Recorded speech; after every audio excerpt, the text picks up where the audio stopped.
இந்தியாவை பொறுத்தவரைக்கும் சாதி விஷயங்கள் வர்றதுனால எல்லா சாதியினருக்கும் எல்லாம் சமமாக கிடைக்க வேண்டும் சொல்றது சமூக நீதி.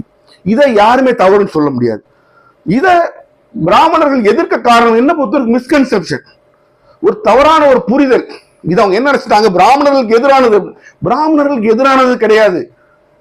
கல்வியும் வேலை வாய்ப்பும் எல்லாருக்கும் சமமாக கிடைக்க வேண்டும். ஒருத்தனை கீழே போட்டு மிதிச்சிட்டு இருக்க ஒருத்தனை உன் காலை தூக்கி அவன் எந்திக்க கொடுப்பான்னு சொல்றதுதான் ரிசர்வேஷன்.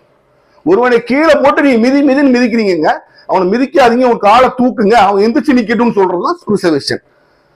அதை புரிஞ்சு கொள்ளாம எங்களோட வாய்ப்பை படிக்கிறீர்கள், எங்களோட வாய்ப்பை படிக்கிறீர்கள் சொல்றது யாரு? வேலை வாய்ப்பில் 80-85% அன்று இருந்த பிராமணர்கள் எங்கள் வாய்ப்பை பறிக்கிறது. எப்படி உங்க வாய்ப்பை பறிக்கிறதாகும்? அப்ப நீங்க மட்டுமே தான் இருக்கணும், மற்றவங்க எல்லாம் இருக்கக்கூடாது என்றால் அது இந்தியன் ரிப்பப்ளிக்னு சொல்ற இந்திய ஜனநாயகத்தை, இந்தியாவோட குடியரசை அவமரியாதை பண்ணக்கூடிய ஒரு செயலாக நான் அதை பாக்குறேன். குடியரசு என்பது என்ன சொல்லுது? குடியரசோட கணக்கு என்ன? எல்லா இந்திய சிட்டிசன்ஸும், இந்திய குடிமக்கள் எல்லாரும் சமம் அப்படித்தானே சொல்லுது. அப்ப சமத்துவத்துக்கான வழியை வகுக்க வேண்டிய கடமையா இருக்கு இந்திய குடியரசுக்கு இருக்கு. அந்த குடியரசு அந்த வேலையை செய்யாதனாலதான் பெரியார் ஆட்கள் போராட்டம் நடத்தி அந்த ஃபர்ஸ்ட் அமெண்ட்மெண்ட்டை கொண்டு வர வேண்டிய சூழ்நிலைக்கு போயிடுச்சு. அப்ப பிராமணர்களோட பார்வை எப்படி இருக்கு? எந்த சமூக நீதிக்கான ஒரு விஷயத்தை நீங்க முன்னெடுத்து சென்றீர்கள் என்றாலும் அவரோட பார்வை எப்படி இருக்கு அப்படின்னா, இது பிராமண துவேஷம் கிடையாது.